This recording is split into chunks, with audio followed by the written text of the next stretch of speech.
છોટાઉદેપુર જિલ્લાના સંખેડા તાલુકાના ભાટપુર જરવણપુરા અને કુબેરપુરા ગામના ખેતરમાંથી ખુખાર દીપડો પાંજરે પુરાયો છે। સંખેડા સામાજિક વનીકરણ તથા રેન્જ આરએફઓની ટીમે મૂકેલા પાંજરામાં આજે વહેલી સવારે દીપડો પાંજરે પુરાતા ગામ લોકોએ સહિત મોટી સંખ્યામાં દીપડાની જોવા લોકો ઉમટી પડ્યા હતા, જે વિડીયોમાં દ્રશ્યમાન થાય છે।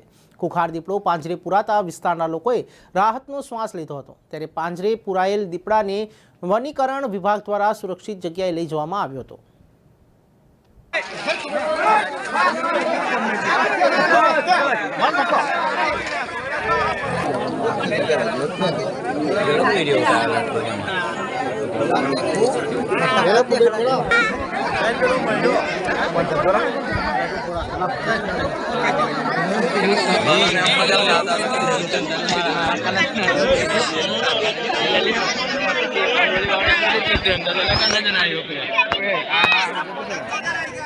Right.